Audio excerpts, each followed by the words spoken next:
Are you looking for a new job, but you're not sure how personal branding impacts your job search? Well, you are in for a really good episode this week as we talk about how personal branding can supercharge your job hunting. And today we are joined by Stephanie Alston, who is very experienced at being an entrepreneur and also recruiting people for their dream job. And so, Stephanie, welcome to Owning Your Personal Brand. I appreciate you being here today. Thank you for having me, Amy. I'm so excited to chat with you a little bit more. All right, now today we're going to be talking about some advice related to personal branding, but really for the job seeker. So it could be someone um, early in their career looking to move up. It could be somebody changing careers. And so we want to provide them with some guidance and some really actionable advice that they can use. But before we get started, can you just share for the audience a little bit about yourself, your marketing journey, and also what you're doing currently? Yeah, so I am the CEO of a company called Black Girl Group, and we are a full service creative staffing agency that connects all men and women of color, the company seeking to hire more diverse talent in marketing, advertising, communications, media, and design. And I have had a very interesting journey. So it's so interesting that we're talking about defining your personal brand. In 2016, I was actually laid off of my full time job at the time in heating and air conditioning public relations, which was not sexy at all. And I remember very clearly the day after I was laid off of my job, I actually ended up going to a conference. And I went with one of my friends who was an executive at another company here in the Raleigh Durham area. And I remember being with her and her being able to introduce herself by her name and her job title and where she worked at. And everyone was so impressed. And then they came to me and they said, well, who are you? What do you do? Where do you work? And I froze because I was just laid off. So I didn't have a job title to hide behind. And all I could say is, I'm the CEO of a staffing agency. And I couldn't tell them I just started the day before. And so whenever I said that, they were just like, oh, okay. But then they proceeded to talk to my friend. And so even that alone just let me know internally, hey, Stephanie, you need to make sure you're doing everything you possibly can to own your own personal brand so you're no longer defined by a job. And so now I spend a lot of my time through Black Girl Group as a recruiter, helping others not only own their personal brand, but also, like you said, making sure that they are able to receive their dream jobs. I've been working in the industry for over a decade, and I've had jobs all over the place. I worked in various industries. And so I'm really committed to opening up the doors and providing seats at the tables, especially for job seekers, more than ever right now, because, the job market is something that everyone's talking about. And so, yeah, that's just a little bit about me. Well, thank you for that. You said a lot that I hope we get to unpack. One thing that stands out in particular, though, is being put on the spot and someone saying, well, tell me about yourself or who are you? And you only get that one shot. Yep. You only get that one shot. And so we never want to put ourselves in that position of not feeling confident about what we do. Again, personal branding is not just what you do as a title or what you do for a company. It's a little bit more about who you are as a brand, basically. Right. And so I love that you said that, and I'm sure we'll touch on that a little bit more throughout this. The first thing I'd love for you to talk about, though, is just why is it important, just as a kind of foundation, why is it important for job seekers to focus on personal branding? Man, that is such a loaded question. I think it's important for multiple reasons because whenever you're applying for a job, well, as a recruiter, I look at things a lot differently than obviously the job seeker. Mhm. But the first thing that I do, even before I scan your resume, is I Google the person whose name is at the top. And because I do that, other companies that I work with, I also know they do the same thing. And so whatever comes up first in Google, that's just law. I'm sorry. And Yeah. if you Google your name and you don't like what you see out there, I think it's really important. Number one, that you go out and you own your domain. Make sure Right. that people actually, when they Google you, your website comes up first. That doesn't mean that you have to be a business owner. It just means that you need to be able to own your own personal online real estate, and that's your name. And it's important because that is the number one step, especially in this digital age, of owning your personal brand, even as you're looking for a new job. And then also, like I always tell people too, is just whenever you Google yourself, go through the first and second pages of Google to see what's out there. I'll give a funny story about myself. Whenever I first started this journey of branding my own personal brand, I Googled my name just to see what was out there, and I saw criminal records. Ugh. Clearly, that was not me. That was not me at all. Full disclaimer, was not me, and the age does not match up, nor does the location, but it matched my name. Mm. So it scared me because I'm like, oh my God, this could be stopping me from getting jobs and opportunities because people think that this person is me. And so then I remember calling my mom, said, Mom, like, it's a crazy Stephanie Alston out there.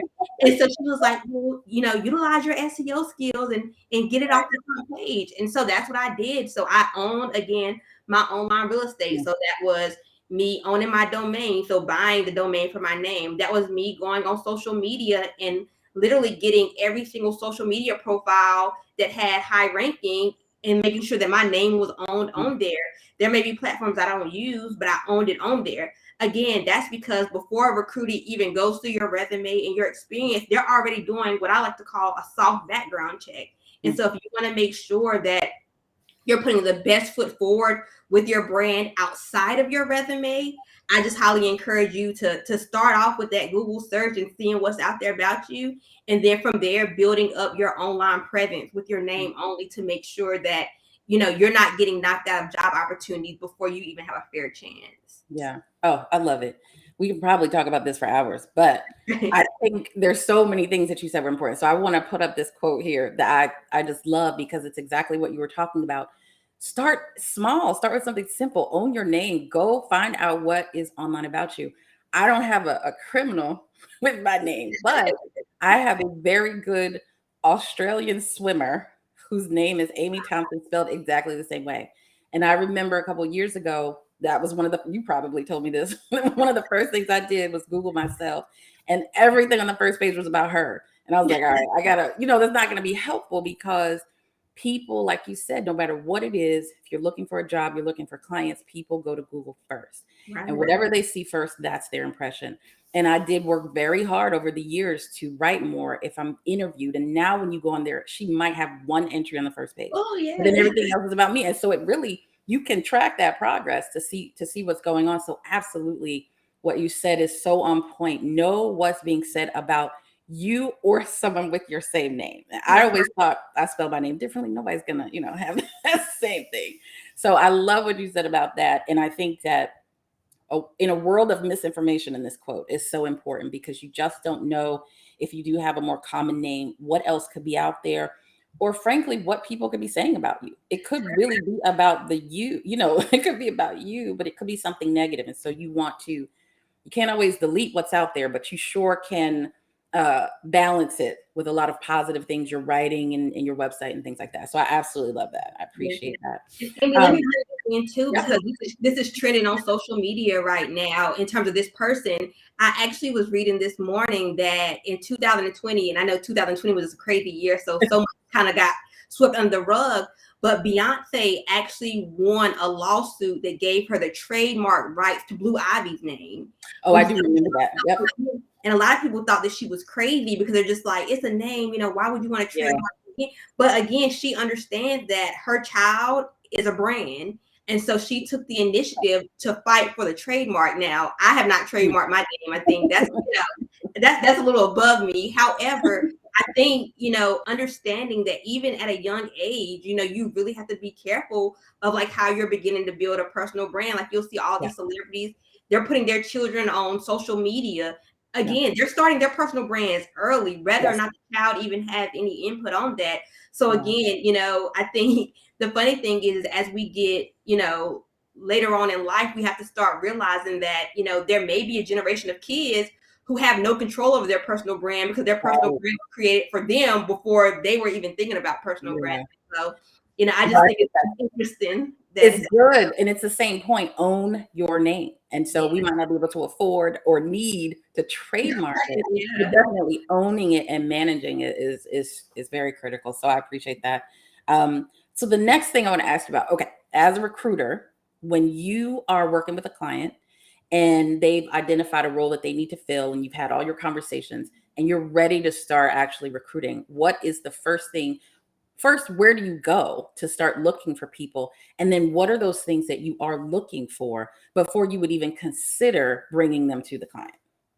Yeah, so the first place that I look is actually internally through the Black Girl Group database. But then if you're not a part of the Girl Group database, because obviously there are some people that are great talent that I'm just not connected to, then Mhm. I go on to LinkedIn.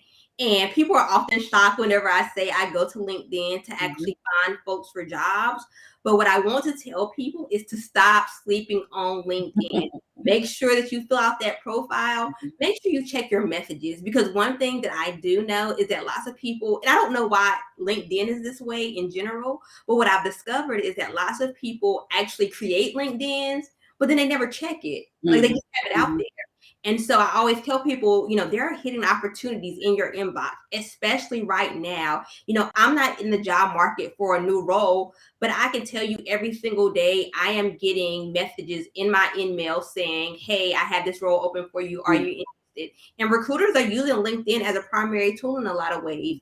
Once a client comes to me for a role that they have available, the first thing that I do, like I said, is once I figure out, what skill sets I'm looking for, I start identifying candidates. And then what do? I go on Google and I search them to make sure they're not crazy. I am Mhm. the person where I will go through Instagram, I will go through Facebook.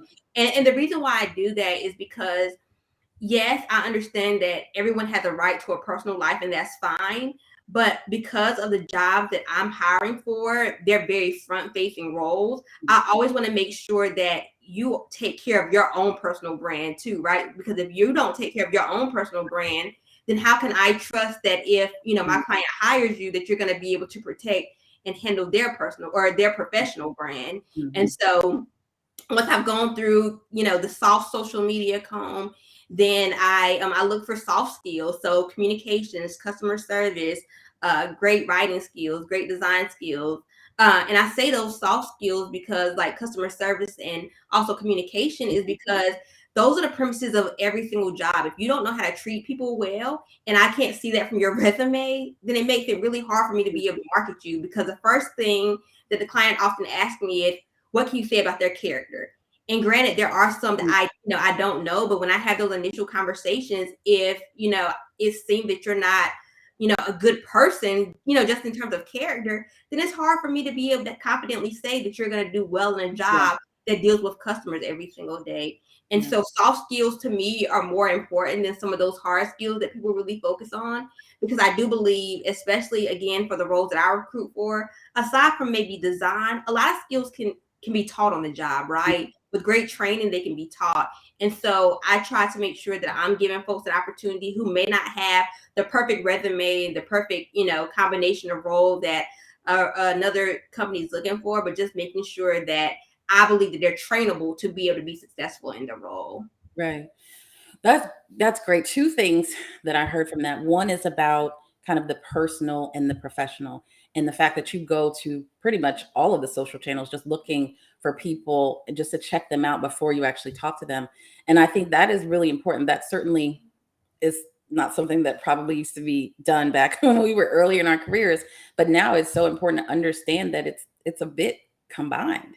And Yeah. so yeah, you have the right to have your personal life, but at the end of the day, the recruiters, the people that are hiring you are going to be looking for everything. And so you have to be careful about what exactly you put online, because that's an impression, that's a reflection of who you are, and who you possibly will be if you work there.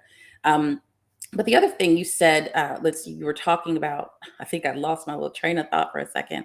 Oh, we were talking about, goodness, yeah, that's so crazy. I had another question, but I'll come back to it. I promise I'll remember it. I've written it down, but I'll promise I'll remember it.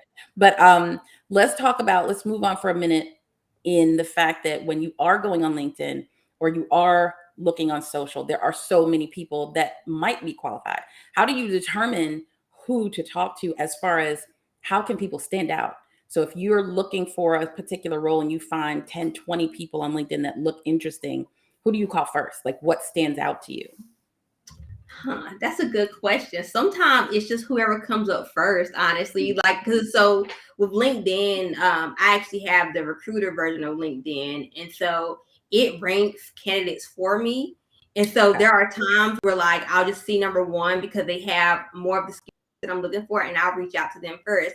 Now, if it does look like they're not really active on LinkedIn, I don't reach out to them first. I put them at the bottom of my list only because I don't want to waste my time reaching out to them, and I know they're likely not to respond to me. Again, something else that really stands out to me is someone who has diversity in their experience. And when I say diversity in their experience, I mean people who work across various industries. To me, and I know I'm going to get a ton of pushback for this, is I'm not necessarily thrilled to see a person who's been in a job for 15 years in the same role. And I know for many job candidates, that's a sense of security for them. And I think it's great if that's what works for you and you're happy in a place. But for me, it becomes really challenging to actually, present someone who's been in a role for 10 or 15 years to a client of mine, because then it seems like, what, they may be stuck in their ways, or they may not necessarily their ways, but they may be stuck in that company's ways, I should say. And so it may be hard to teach them, another company's ways simply because they've been with another company for so long. And even to expound on that a little bit, I actually, again, this could get some pushback. I actually had a conversation a couple days ago with a candidate who I thought would be amazing for a role. And she also thought that she would be amazing. But Amie, she said to me, well, I really like this job and I think it's perfect for me, but I just promised my current employer that I would never leave. And I was like, wow. And I said, you know what? Do what makes you happy. But I don't really, I personally don't like unsolicited advice, but I had to do it in the moment because I was like, this could be an opportunity just to open up her perspective. Yeah. I said to her, I said, you know what?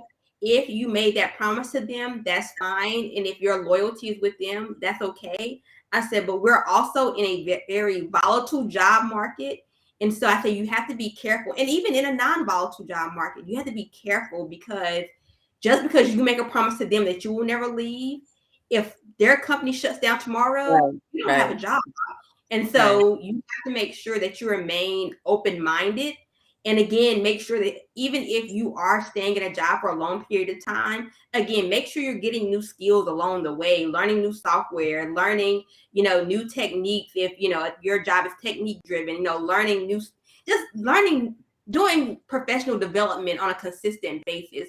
Because if you don't do that, again, you'll be very pigeonholed. And I don't want that to happen to anyone. Should, like I said, that company, shut down tomorrow and then you're on the job. But sorry, I went on a little tangent there, but I think, that's just important just to kind of keep in the back of your mind, is that whenever you're looking for a job, make sure you're always learning. And even if you're not looking for a new job today, again, make sure you're not so comfortable that you stop learning and you only get stuck at, what am I doing for my company now? And how am I showing my loyalty? Just make sure that you remain open and flexible and that you're learning more every single day to make yourself marketable when the time comes for you to look for something else. Well, I think one thing you said was you look for diversity in skill sets. And I think even for the person who wants to be loyal and stay at a certain job a long time, they can still do things outside of work, like you said, professional development and things like that, that at least bolster their profile. So they might have the same job for a long period of time, but they could have other things that shows they're active. And I think that's one of the things that I would pull out from what you said is like, be active professionally. Let people know that you're, like you said, learning and you're growing, even if you are very loyal to a company or something like that. One question too about something you said, the soft skills. You mentioned the importance of that. How do people show that to you, right? So if you're going on LinkedIn, or you're looking at someone's resume, before you speak to them, how can they demonstrate those type of skills to you? Yeah. So again, going through their social media profile, some of that you can see. I mean, because especially, I would say, new graduates, a lot of them post like Instagram Live. So like you get a chance to actually see like how they speak and how they communicate with others. And, some of them even go as far as like broadcasting what they do on the weekends. And so you then get a chance to see how they're interacting with other people. Again, I know social media is a highlight reel, so it doesn't really give you a ton of insight. But again, I think you learn a great deal just from looking through social media. Also, if they're active on LinkedIn, I can see what kind of skills, soft skills they have, maybe by how they engage on other people's Mhm. posts, or how, you know, some people might write content on LinkedIn. I can read through their content and get a Mhm. sense of their voice and the things that they're passionate about. But then in a lot of ways, sometimes, because again, online only shows you a very small portion of who people Mhm. are, getting on the phone, literally having conversations with them, actually opens up the door and lets me see who they really are as people. Because for me, that's really important, you know, because sometimes I may scan through a resume and I may think they're an okay candidate, but actually after having a conversation with them, I'm like, wow, they are Mhm. dynamic. Like, I need to hire this person tomorrow. And so I do always highlight the importance of not just getting to know someone via email, but actually having phone conversations with Mhm. them to get a better insight. And that's also because, you know, everyone isn't great at creating, say, a LinkedIn Right. profile resume. You know, there have been times where I've talked to folks, I'm like, why isn't that on your resume? Like, that is the Yeah. highlight of your career. And Yeah. I don't know, no one ever told me that. Like, that felt small to me. So having those conversations gives me so much more insight, Mhm. you know, at the end of the day, than even words on a LinkedIn page or resume could ever give me. Yeah. That's a good point. I think it comes a little bit to confidence. It's very hard sometimes to talk about yourself and Yeah. talk about, "Oh, I'm so great at these things." And so that kind of lends itself to getting help when you need it, having somebody help you write your profiles or just the professional development, watching things like this or webinars where you can get some tips on how to stand out and things like that. One last question that I want to ask, not to get too technical, but at a high level, how should people go about making sure that their profile on LinkedIn is searchable? Because you'd mentioned you use, LinkedIn Recruiter, but somehow they're compiling for you um, profiles based on certain skill sets. So Right. where should people, or how much time or effort should people put into making sure they're not just listing bullets of things they do, but they're actually thinking through how my profile can come up high when someone's searching for me or searching for my skills. Okay, this is interesting. I was okay. This is very interesting because hmm, this is interesting. This is a very interesting question. And I'm going to tell you why. It's interesting because, one, I actually never thought about what words people need to put in, Mhm. but now being on the recruiter side and seeing what LinkedIn recruiter specifically Yeah. looks like, I actually do have an answer to this. Okay. So, one, your job title is everything. And so that means literally what you're doing right now. Now, in the event that you are unemployed, put self-employed and list Mhm. out that job title that you want, not necessarily, you know, that I'm unemployed or I'm just self-employed. For example, so right now for one of my clients, I am hiring a social supervisor. So if you're in the advertising industry, you know, social supervisor is someone who manages your social ad campaigns for any given agency.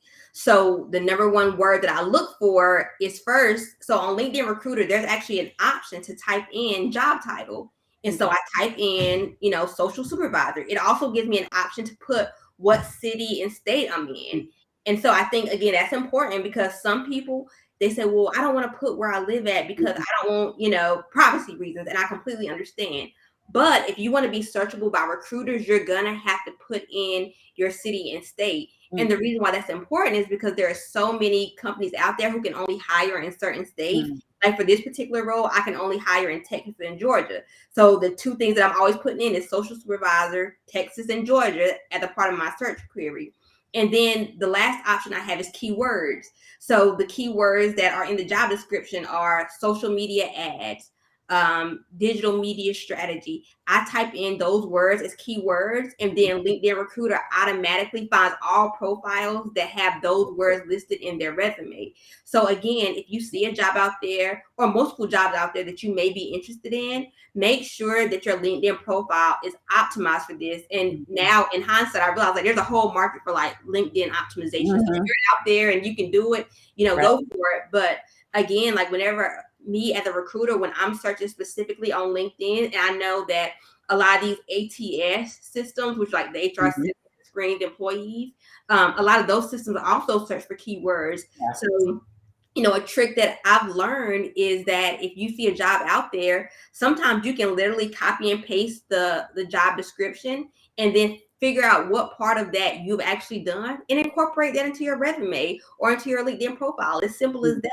So then when recruiters are looking or ATS is screening your resume, you're always going to go through that initial vetting process and make it to the top of their pages simply Yeah. because you used the right keyword strategy. And so, yeah, I know some people may say, well, that's a little too technical for me, Yeah.